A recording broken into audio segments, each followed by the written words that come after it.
First, and you know Jack and me. Yeah. All right, we're good. So first cab off the rank, do you support universal access membership? Yep. Yeah? Sorry, I was a joke. That was the only question. Oh, yeah. Oh, yeah. Or why? Yeah. Yeah, I definitely believe that, especially this year, with the enforcement of SSAAF, yeah. I don't think students should have that additional sort of lump sum put on them. I think that as students are already paying, $263 annually, they should be able to, I hope, enjoy the benefits of free access. I understand, the complications that arise where the entirety of the SSAAF does not go to the union. So, of course, it needs to be split up between the other organisations. But I'd like to see universal access, definitely. I think that would definitely encourage more students on campus to get involved and allow everybody to become, part of clubs and societies and go to the union events without having to pay. Cool. So second question, do you support affirmative action? Why or why not? Yes, I do support affirmative action. I think it's definitely important to have, a female, sort of a strong female presence on board. We live in, this day and age where women are moving up in the world, and I think that's great. I think that women have very strong views and they should definitely have the right to be heard on an equal platform with men.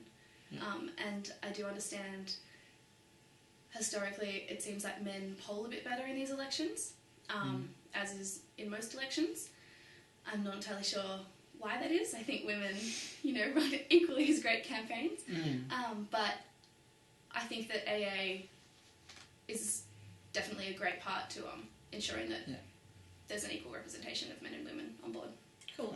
I know specifically one of your policies addressing women was perhaps a proposal to move the women's room from home building to Manning to make it more accessible. I'm just wondering if you foresee any issues with, obviously, the women's room being a safe, autonomous space, with moving that to the vastly more, populated and also, situating the women's room within what is this, effectively right next to a bar? Do you not think that presents some problems for women who use that room as a refuge? I don't think it presents problems. I think it solves problems by moving the women's room out of home into Manning, just because where it's currently situated, and it's in a very inaccessible place, particularly for mothers with prams.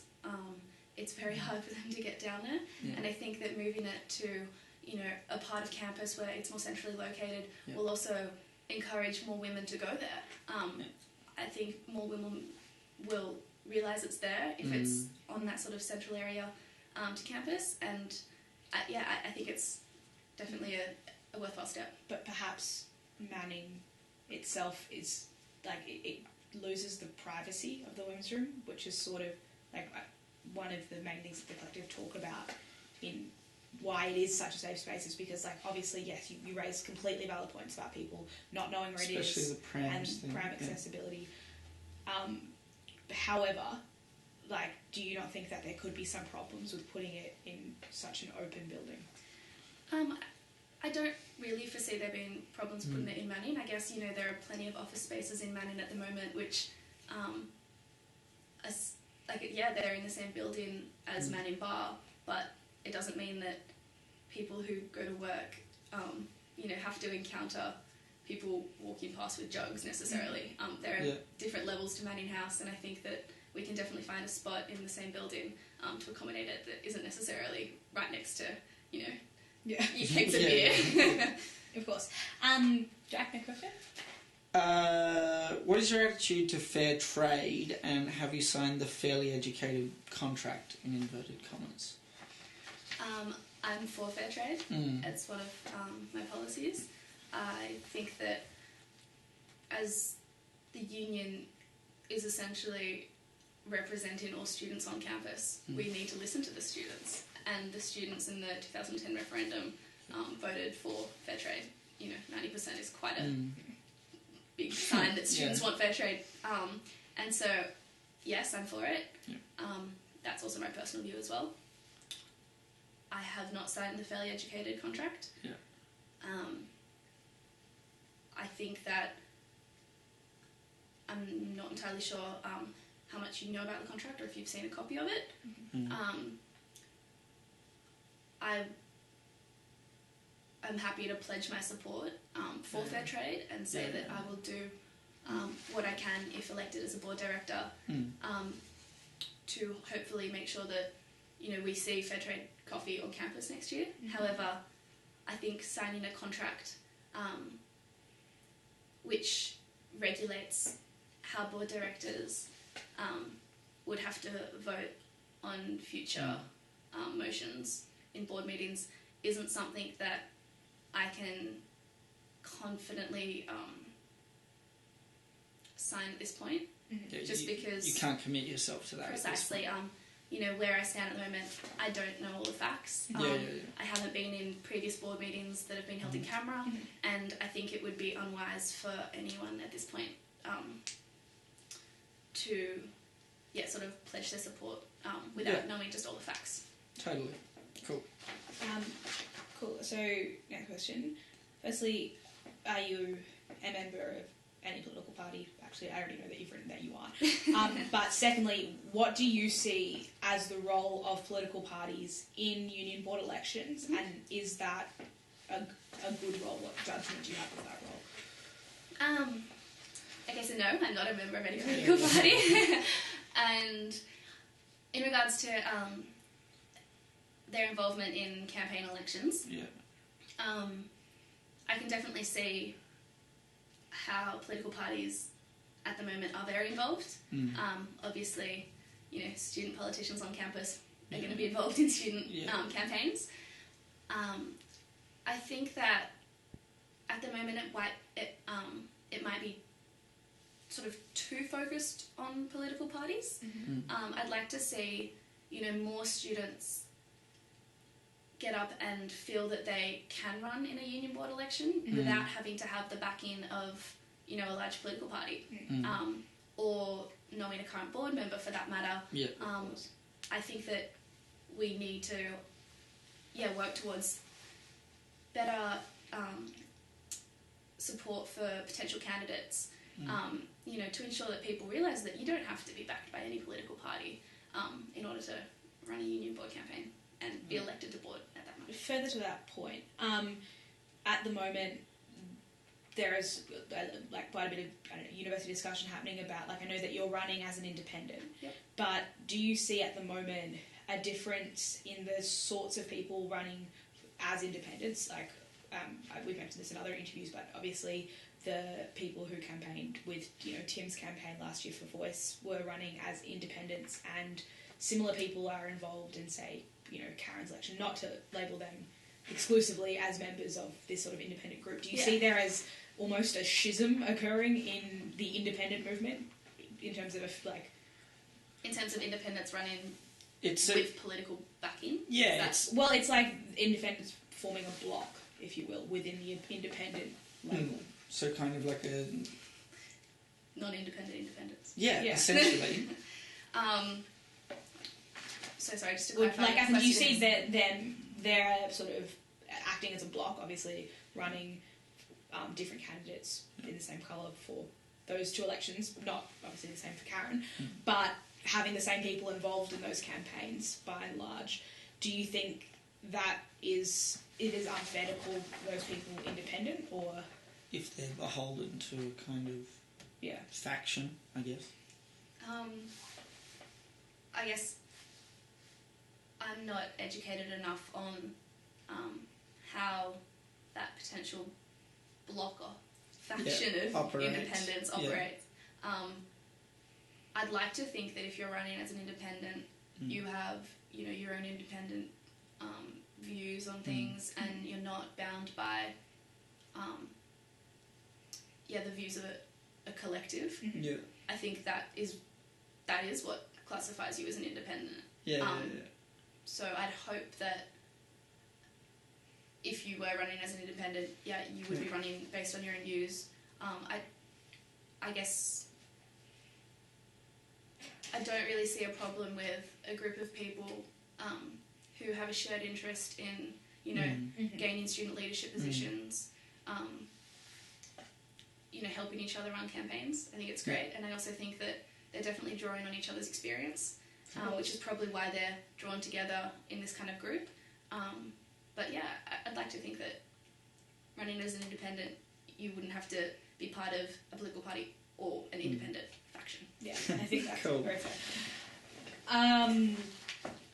Why do you think there are so few candidates this year? And is that a good or a bad thing, in your opinion?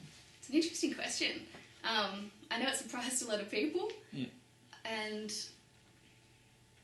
I guess I think the reason there are so few candidates is probably because to a lot of people from the outside, looking into how the union operates, it is kind of viewed upon as a sort of unachievable feat unless, like you guys have been talking about, unless you're part of a political party who put you up, or you're part of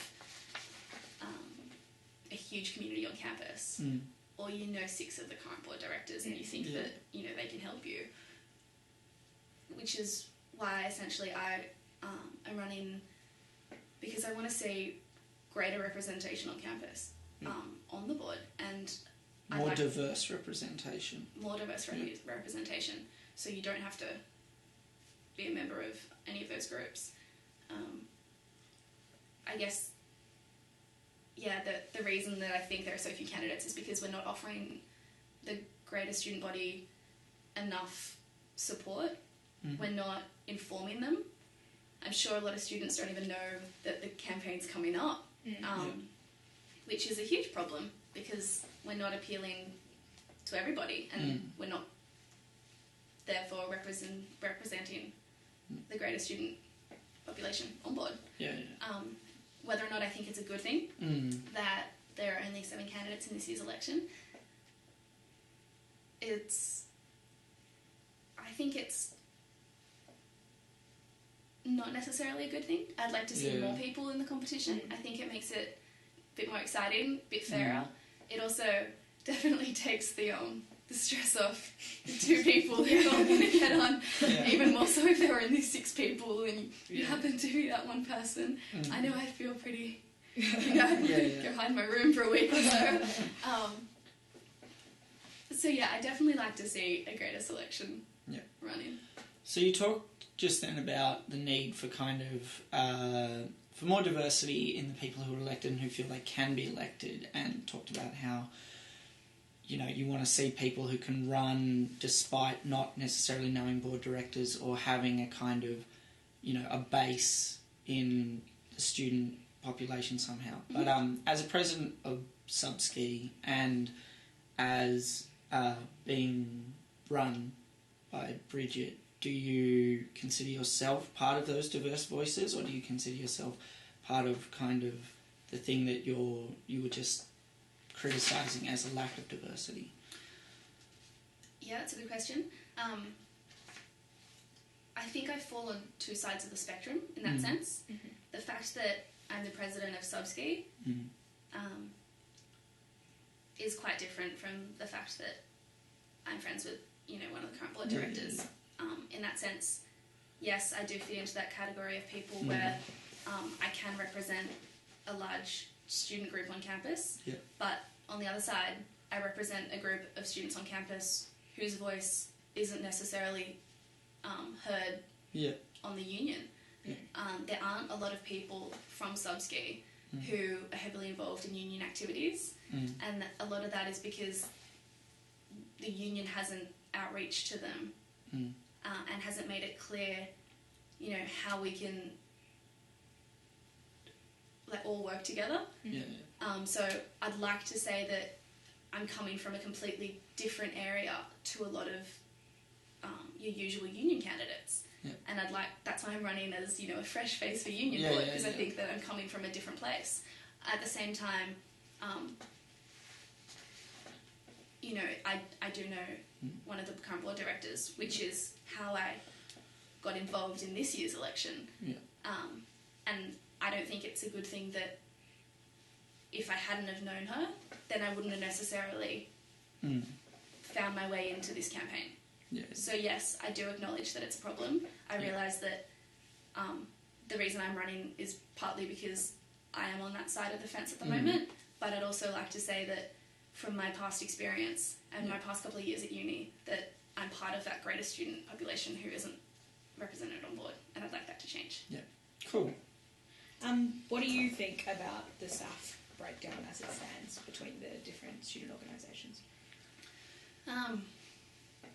From what I understand, most of the student organisations received a similar amount of funding to what they had in the past. And then the Student Life Fund was the remaining funds which they could then apply for additional funds.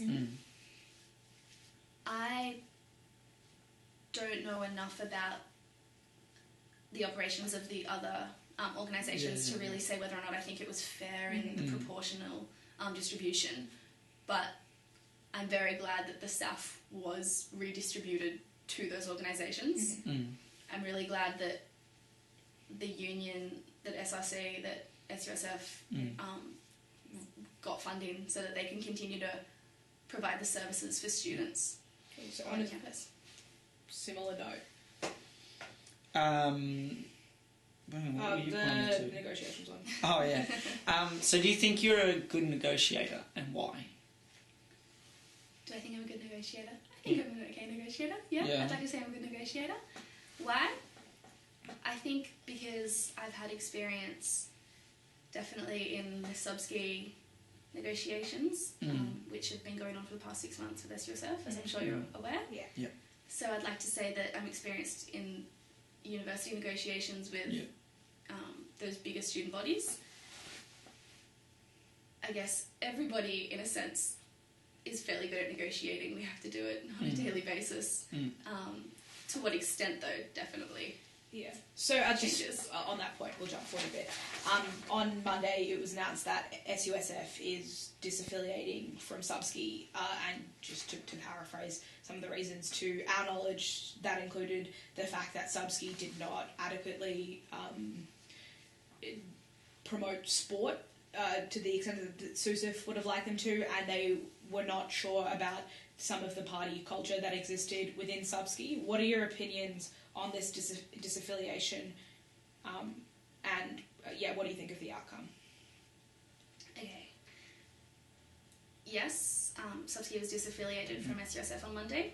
It was put to a vote of the General Committee, and the majority, by a very narrow 75%, voted to disaffiliate the club. It's disappointing, definitely. Subski is first and foremost a sporting club. Yeah. The social events that Subski operates are to raise funds to send our competitive ski team to the Australian University Games. Yeah. So it's disappointing that these parties weren't considered in their full context. There are definitely there were a list of about 7 reasons that SUSF gave to Subski as terms of our suspension pending disaffiliation. You mentioned 2 of them: the fact that that we were seen as more of a social club than a sporting club. Yeah. They also cited inappropriate photos on our website and Facebook page. Inappropriate sort of text in letters sent out, in just newsletters, that Subski didn't contribute enough in fees to SUSF, and 2 accommodation-related incidents on 2 of our past ski trips, where individual students made messes in the accommodation, and those incidents were forwarded to more senior people at the university, and communication channels weren't really taken there, and it got a bit out of hand. So I guess that's a bit more background for you guys. Yeah. If you would like to speak to me afterwards about running the story, that's cool. That's a lot of information which you guys could probably, draw off. Yeah. Do you think it was a fair choice of the SSAAF to disaffiliate Subski? I mean, you mentioned that you think it is first and foremost a sporting club, but you cited the uni games, which are notorious for not only having a sporting focus but a very high partying ratio. Like that is the general perception of the university games, and not the the Australian Ski Championships. Ultimately do you think it was a fair choice that SSAAF made in regards to whether or not we're a social club? Or just the disaffiliation in general. Okay, just on that point on uni games, I guess it's hard for sub-ski in terms of there aren't that many ski competitions we can go in. We don't have snow on the lawn, so we can go practice. We can't compete in, the eastern suburbs skiing competition every other week. So it's difficult for us to reiterate that we're a sporting club. The fact that we're the current Australian University champions should definitely stand for something. Yes, there is, there are parties organised for uni games. They're organised by the official Australian University sport. However, at the skiing championships, you have to breathalyse before you race every morning. So if you blow over, you're not allowed down the course. It's, a sporting event. There are serious safety hazards. Definitely. So, yes, we party, but obviously we can't party too hard because we couldn't get up and race down the track. So that's just a bit on how I think we do have a fairly, confident sporting position. Do I think it's fair? Sorry, I'm getting there. It's good. It's all good. I was trying to be as comprehensive as possible for you guys. No, you're doing very well. Do I think it's fair? I'm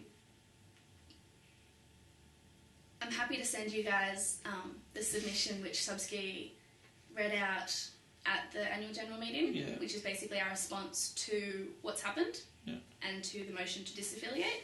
A couple of points of order I raised at that meeting were that in the SUSF constitution there isn't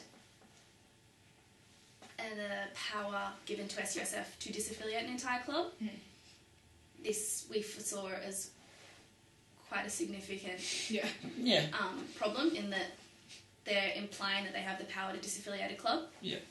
The General Committee has the power to, as they quoted, do all such acts and things in order to promote the SUSF's outcomes, to promote skiing and fitness. I'm not sure of the exact wording, but it's something along those lines. But that doesn't give them the implied power to disaffiliate an entire club. It's a pretty... they're distinct. Pretty distinct, power to give someone, and from the research that I've done, you can't just imply that. So no, I don't think it's fair. I also proposed an amendment to the motion at the general meeting on Monday, which read... The official motion was to disaffiliate the Subski Club. I proposed an amendment to that motion, which was along the lines of to allow for Subski representatives and SUSF representatives to work together with a neutral mediator to come to a better outcome for both organisations. This amendment, unfortunately, was not passed. However, in that sense, I don't think it's fair because I don't think Subski was given the opportunity to sit down and talk about how we could change things about the club, which SUSF isn't currently happy with. We were more than happy to do that. And the fact that we weren't allowed to do that, yes, I do think it's unfair. Good. Okay. Cool. Just a final question on Subski. Last year at OWIC, as you may be aware, Subski was kicked off campus essentially for inappropriately giving out drink vouchers and promotional materials for certain bars and companies that were not active, that you were not able to do under USU guidelines. Moreover, Subski store was repeatedly told to turn music down from complaints from corporate store holders, and as a result, and their seemingly negligent behaviour of USU regulations, were kicked out of OWIC. Do you think this shows that you are affiliated with a club which has treated the university or the union negligibility in the past, and do you see that as a problem in you running for election? In regards to 2011, Yeah. you sort of said that Subski was essentially kicked out of OWIC. Yeah. That's not true in its entirety. Mm-hmm. Subski was, after, from what I understand, again, I wasn't on the executive last year, so it's a bit hard for me to speak on behalf of what happened in terms of those, closed door office conversations between the Subski executive of course and USU. However, my understanding is that yes, we were repeatedly asked to turn down the music. I think there was also an issue where Subski last year was sponsored by an energy drink company which wasn't also sponsoring OWIC with the USU, and so that breached the regulations there.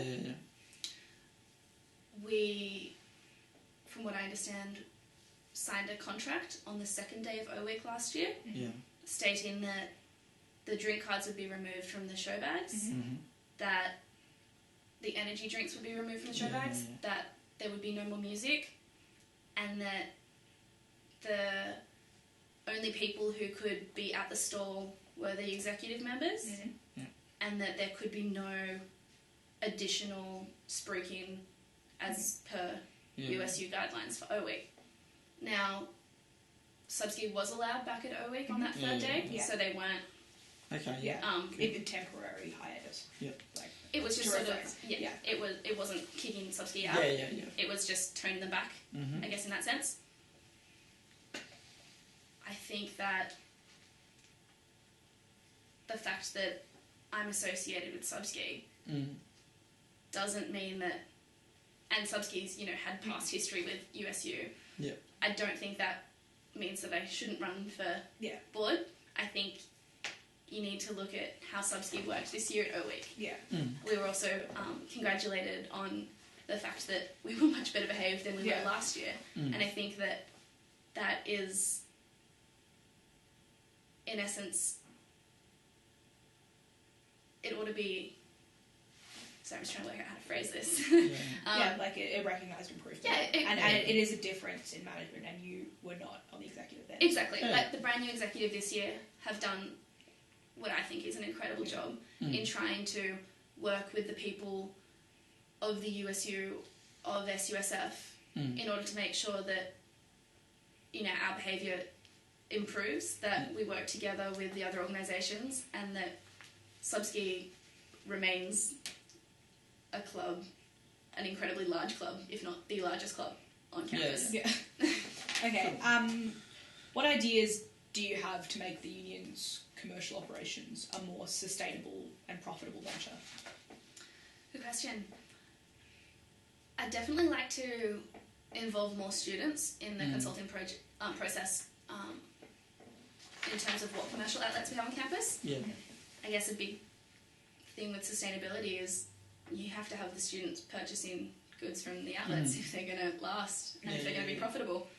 In that sense, the students definitely should be consulted more heavily in terms of what they want, in terms of what things they think the university is missing at the moment.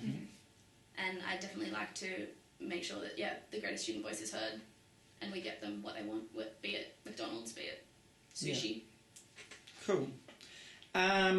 So what do you see as the purpose of the USU, in your opinion? I think the USU is...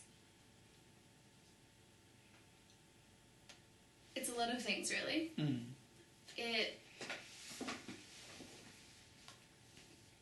It's kind of the life of campus.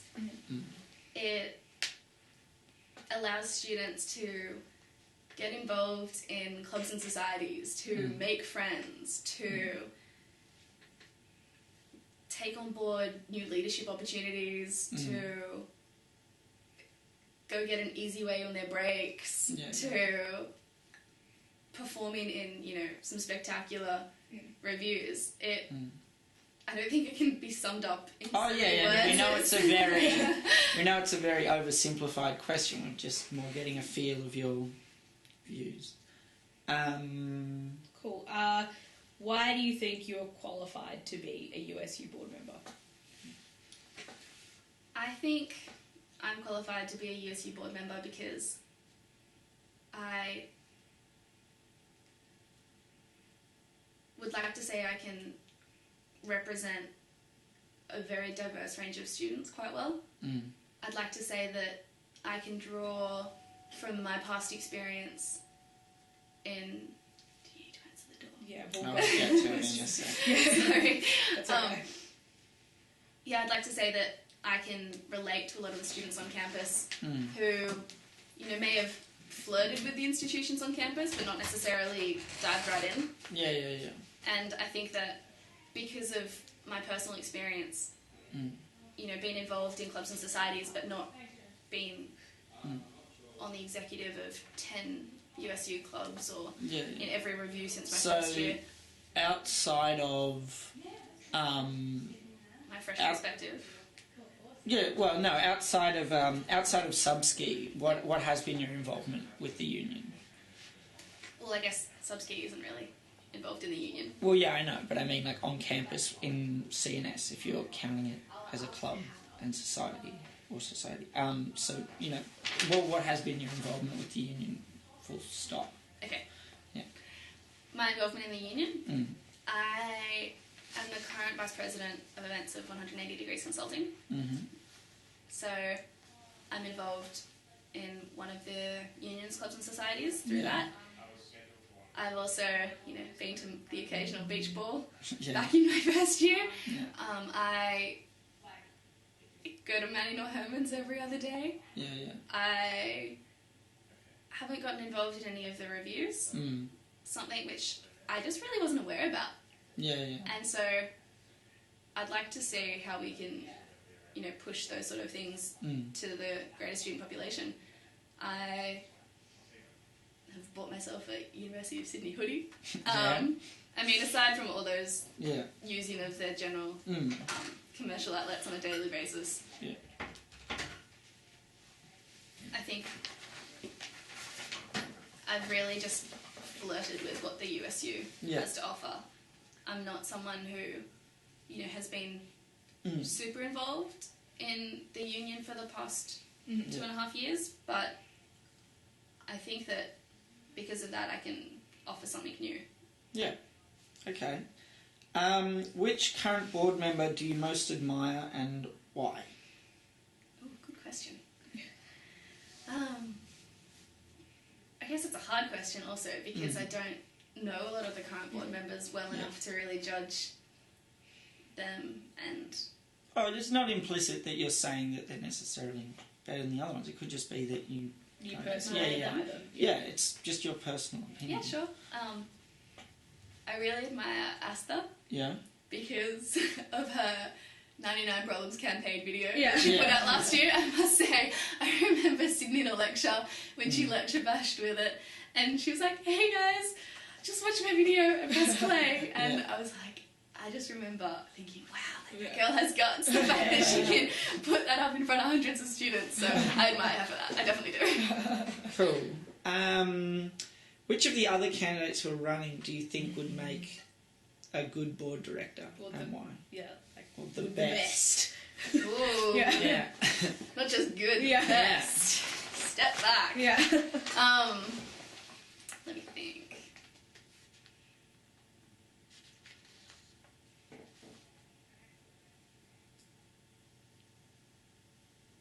I can't say myself, can I? No. That would be too easy.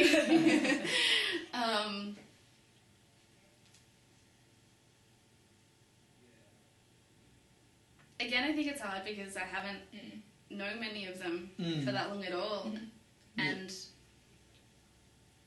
what I know of them is very much since I've met them in this campaign period. But from reading their policy statements or something like that, has anyone made quite a substantial impression? Be like, well, I think they'll be probably very good for the board. Yeah. I guess I'd probably have to say the person that I think of all of them, I've probably become not necessarily the closest to, but the person that I've learnt the most about / dealt with the most over the past few weeks, and that's Hannah Morris. Yeah. I guess I've, spent time with Hannah. We've got a mutual friend who, was sort of like, hey, I'm going to coffee. Hey, come to coffee. Yeah. And so I've been able to spend a bit of time with Hannah away from all this campaign. The campaign bubble. Yeah, precisely. Yeah. So for that reason, I think she can offer a lot to the board in terms of, I think her experience is quite representative of a wide community of uni students. Yeah. And I think that, she's a really bubbly person and she'd be at least great fun to sit next to in board. Yeah. Cool. I'll do this one and then you can do the last one. So, who will you vote for as president if you are elected? Wow, just way to... Yeah. Don't worry, we ask the same questions of everyone except for a few tailored ones to that. But that one is one we've asked of everyone. No comment. I guess on the way that the incoming board members are expected to vote for a president pretty much as soon as they're elected, I don't think it's the best system. I don't think that any of us would really be able to know 100% who we think would be the best president of the union board, just because I've been to a board meeting, but I haven't really seen... your knowledge of the candidates is not developed enough. So if that's the case, do you think that by virtue of the way that the elections are structured, where the newly elected representatives are then asked to, or board members are then asked to vote pretty much straight away, as you said, do you think that leads to a kind of system where people are beholden to whoever helped them get up, essentially, and that they have to kind of follow, like, directions, like they're essentially told who to vote for? And is that a problem? I'd really hope not. Yeah. From what, like I said, I don't have much experience, if any, in this sort of campaign politics. Yeah. And just on a personal viewpoint, I don't think it's the right thing that that people should feel beholden to vote for someone because they help them get elected. Yeah. I don't think it's democratic in any way. I don't think that it would then necessarily result in the best person for the job being elected as president, because it could just be, oh, hey, I'm going to run like 5 candidates so that they can all get on and vote for me as president. Like, I don't think that is the way to do it at all. That's a fresh perspective. Yeah. It's all over now. Hey.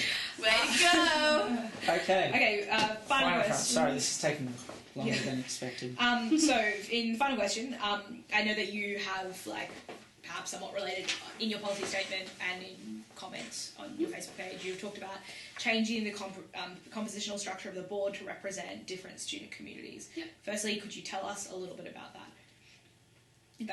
that idea that you had? Sure. Yeah. So the way I see it is, right now, the current board campaigns and the election process doesn't really allow for people outside of, whether or not you know a current board director or whether you're a part of one of the groups. institution. As I talked about, I don't really think it it allows people to get involved. I also think that the way that the board term is, the fact that you've got a 2-year term means that you essentially have to be ready to run your second year. And you may not know enough about the union, you may not think you've got the right skills to run for a board. It also is a large time commitment, and I think that essentially makes it impossible for people doing specific degrees to run, such as medicine, science, where they've got so many contact hours per week. It makes it really hard for those students to see it as a viable option. That's why I think that the structure of board definitely needs to be reassessed. I know that you've mentioned it, like improved mentoring programs for potential board candidates, and you've spoken about various student groups. You've just spoken about specific faculties there, but you have mentioned multiple times on your Facebook page that one of these it could be something like college.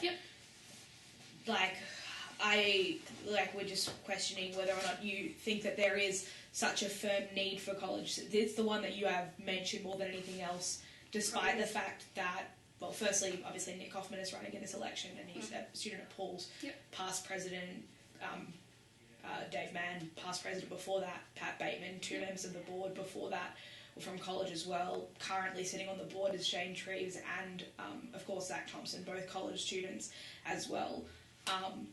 Phoebe Drake, current president of the SRC, while not board, it did go to Santa Sophia College. Why do you see the need for colleges to have such a protected place when obviously there is some sort of system which does allow them to be represented quite repetitively in the current system?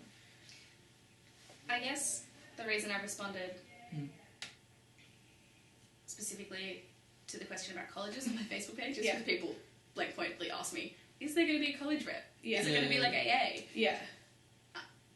In terms of that, I don't think there should be a college position on board which is solely put to colleges, and the entire election process happens in college.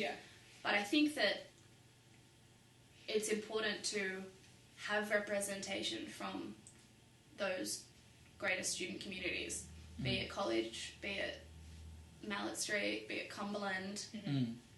My perspective on that sort of extends across all the communities, not specifically colleges alone. And my opinion on that is that we need to have the student voice heard, not just the student voice of the major political parties on campus who commonly run people, which is why I'd like to see a change in the compositional structure of board and how those students are represented on board. So obviously just generally moving slightly away from your statements on college there, you said I want improved mentoring programs for potential board candidates targeting these various student groups. In wanting to support potential mentoring programs for potential board candidates, are you not contributing to this, the problems with patronage and pre-selection that occurs with current union board members selecting a certain candidate by creating those spaces for them to target certain students to run? I don't agree with that. I think that by offering increased mentoring and support programs for students to run in these elections, I think it significantly widens up the field. So you wouldn't mean like an official mentoring thing that would be available? So we just want mentoring's probably the wrong word. Actually, it's definitely the wrong word. By mentoring, I don't mean that you have a current board member pick out someone from science and mentor them. What I meant by increased support and mentoring was more so that we hold sessions where it could be run by a current board director, but sessions not for one person, sessions for faculties or sessions for these student communities, these bigger groups on campus, targeted to them. So say we wanted to appeal to engineering, to send any of the current board directors down to engineering, maybe to speak at or to their executive, and then to put up posters saying, guys from engineering, your voice needs to be heard, come to an information session and hear more. I think we should target information sessions around campus. Because obviously there are information sessions, but what you support is having a clearer access to those information sessions. Definitely. And information sessions targeted to these communities. Okay, cool. That's it. Thank you. Cool, thanks.